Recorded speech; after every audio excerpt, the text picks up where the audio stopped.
అందరికీ నమస్కారం. తెనాలి రామకృష్ణుడు అనగానే మనందరికీ వెంటనే గుర్తొచ్చేది ఏంటి? బోలెడంత హాస్యం, తెలివితేటలు కదా? కానీ ఆయన ప్రతి నవ్వు వెనుక, ప్రతి చమత్కారం వెనుక ఓ పెద్ద ఫిలాసఫీయే దాగి ఉంటుంది. ఈరోజు మనం అలాంటి ఓ అద్భుతమైన కథ గురించి, దాని వెనుకున్న అసలు అర్థం గురించి మాట్లాడుకోబోతున్నాం. అయితే అసలు కథలోకి వెళ్లే ముందు ఓ చిన్న ప్రశ్న.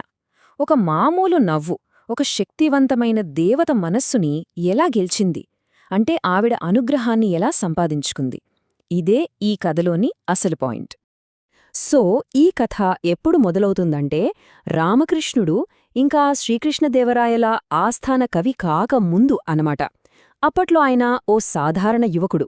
అయితే ఆయన తెలివి, చురుకుదనం చూసి ఓ సాధుకి భలే ముచ్చటేసింది. ఆయన్ని పిలిచి కాళికాదేవికి సంబంధించిన ఒక శక్తివంతమైన మంత్రాన్నిచ్చి ఆవిడని ప్రార్థించమని సలహా ఇచ్చారట. ఇక్కడే మనకు రామకృష్ణుడి క్యారెక్టర్లోని ఒక స్పెషాలిటీ కనిపిస్తోంది. ఆయన కేవలం భక్తితో మాత్రమే కూర్చోలేదు. ఆయనలో భక్తితో పాటు అసలేం జరుగుతోంది, ఈ మంత్రం జపిస్తే ఏమవుతుంది అనే బలమైన క్యూరియాసిటీ కూడా ఉంది. ఆ రెండిటినీ కలిపి ఆయన ధ్యానం మొదలుపెట్టాడు. సరే, ఆయన ప్రార్థన ఫలించింది. ధ్యానం చేస్తూ చేస్తూ ఉండగా చివరికి ఆ క్షణం రానే వచ్చింది. కాళీమాత ప్రత్యక్షమైంది. కాని ఆయన ఊహించినట్టు కాదు. అది ఒక దివ్యమైన రూపమే, కాని అదే సమయంలో చాలా భయంకరమైన రూపం కూడా. ఎలా ప్రత్యక్షమైందంటే, ఒకటి కాదు, రెండు కాదు, ఏకంగా 1000 తలలతో. ఆ 1000 తలల భయంకరమైన స్వరూపంతో కాళీమాత దర్శనమిచ్చింది. ఒక్కసారి ఊహించుకోండి ఆ సీన్. మామూలుగా అయితే ఎవరైనా ఏం చేస్తారు? భయంతో వణికిపోతారు కదా. కాని మన రామకృష్ణుడు మాత్రం వేరు. ఇక్కడే అసలు ట్విస్ట్ మొదలవుతుంది. కథ మొత్తం అనుకోని మలుపు తీసుకుంటుంది.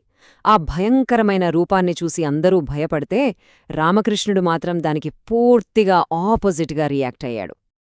అవును, భయపడటం అటుంచి ఆయన గట్టిగా పగలబడి నవ్వడం స్టార్ట్ చేశాడు. ఆ భయంకరమైన దృశ్యం ముందు నిలబడి నవ్వడం. అసలు ఎంత ధైర్యముండాలి! ఆయన ఆలోచనా విధానం ఎంత విభిన్నంగా ఉందో ఇక్కడే మనకు అర్థమవుతుంది. అప్పుడు ఆశ్చర్యపోయిన కాళీమాత, ఎందుకు నవ్వుతున్నావు అని అడిగితే ఆయనేమన్నాడో తెలుసా?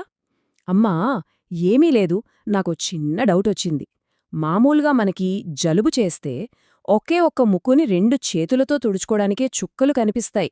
మరి నీకు కాని జలుబు చేస్తే ఈ 1000 ముక్కుల్ని కేవలం 2 చేతులతో ఎలా తుడుచుకుంటావు తల్లి అనిపించి నవ్వొచ్చింది అన్నాడు. చూడండి, ఎంత సింపుల్ లాజిక్. ఒక భయంకరమైన దివ్యస్వరూపాన్ని కూడా ఇలా ఒక మామూలు మనిషికి వచ్చే సమస్యతో పోల్చాడన్మాట.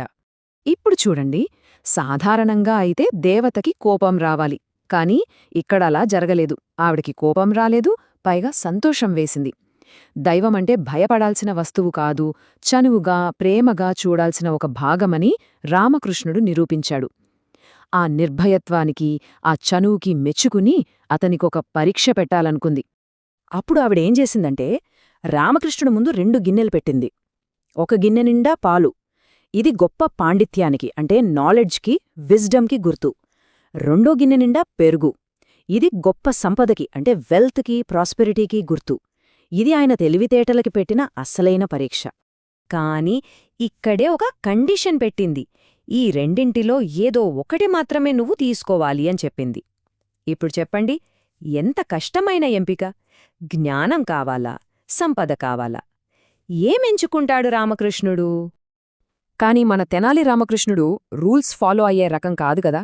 ఆయన ఎప్పుడూ ఔట్ ఆఫ్ ద బాక్స్ ఆలోచిస్తాడు. ఆయన ఏం చేశాడంటే, ఒక క్షణం ఆగి టక్కున 2 గిన్నెల్ని అందుకున్నాడు. అంతేకాదు, ఆ రెండింటినీ కలిపేసి గటగటా తాగేశాడు. అంటే ఇచ్చిన 2 ఆప్షన్స్ కాకుండా తనకి తానుగా 3వ ఆప్షన్ని క్రియేట్ చేసుకున్నాడు. వావ్! కథైతే చాలా బావుంది కదా. కాని ఈ కథలో ఆయన చేసిన పని వెనుక చాలా లోతైన అర్థముంది. ఆ అర్థం ఏంటి? ఆయన ఉద్దేశమేంటి? ఇప్పుడు దాని గురించి కాస్త వివరంగా చూద్దాం. సో ఆయన చేసిన పనిలో మనం నేర్చుకోవాల్సిన మొదటి పాఠం బ్యాలెన్స్, అంటే సమతుల్యత. చూడండి, కేవలం చదువు, జ్ఞానం ఉండి డబ్బు లేకపోతే జీవితం చాలా కష్టంగా ఉంటుంది. అదే సమయంలో కేవలం డబ్బు మాత్రమే ఉండి దాన్ని ఎలా ఉపయోగించాలో తెలివి లేకపోతే ఆ డబ్బే మనల్ని నాశనం చేస్తుంది. అందుకే జీవితంలో సక్సెస్ అవ్వాలంటే ఈ రెండూ కరెక్ట్ బ్యాలెన్స్లో ఉండాలి. అటు జ్ఞానం, ఇటు సంపద రెండూ అవసరమే. ఇంకో ముఖ్యమైన విషయం ఏంటంటే రామకృష్ణుడి ఈ ధైర్యం, ఆ చనువు వెనక ఒక గొప్ప ఫిలాసఫీ ఉంది. దాన్ని అద్వైతం కంటారు. సింపుల్గా చెప్పాలంటే దేవుడు ఎక్కడో ఆకాశంలో ఉండే ఒక భయపడాల్సిన శక్తి కాదు, దేవుడు మనలోనే, మనతోనే ఉన్నాడు అని నమ్మడం. అలాంటి నమ్మకమున్నప్పుడు భక్తిలో భయముండదు, చనువు, ప్రేమ మాత్రమే ఉంటాయి. రామకృష్ణుడు చూపించింది అదే. రామకృష్ణుడి తెలివికి, ఆయన చూపించిన బ్యాలెన్స్కి దేవత ఎంతగానో ముచ్చటపడి ఆయనకి ఒక స్పెషల్ బిరుదునిచ్చింది. అదే వికటకవి. ఈ వికటకవి అనే పదంలోనే ఒక అద్భుతం దాగి ఉంది. ఒకసారి గమనించండి. ఈ పదాన్ని మనం ముందు నుంచి వెనక్కి చదివినా వి కా ట కవి, అదే వెనక నుంచి ముందుకు చదివినా వి కా ట కవి.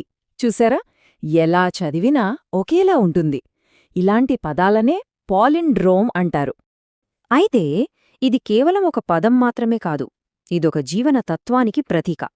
వికటకవి అంటే జీవితంలో వచ్చే కష్టసుఖాలను, లాభనష్టాలను, మంచీచెడులను అన్నింటినీ ఒకేలా సమంగా స్వీకరించగల వ్యక్తి అని అర్థం. అటు చూసినా ఇటు చూసినా ఒకేలా ఉండే సమతుల్యత కలిగిన మనిషనమాట. చివరగా ఈ కథ మనందరి ముందు ఒకే ఒక ప్రశ్నను ఉంచుతుంది. మన జీవితాల్లో జ్ఞానానికి, సంపదకు మధ్య మనం సరియైన బ్యాలెన్స్ని పాటిస్తున్నామా, లేక ఒకదాని వైపే ఎక్కువగా మొగ్గు చూపుతున్నామా? ఇది ప్రతి ఒక్కరూ తమకు తాముగా వేసుకోవాల్సిన ప్రశ్న.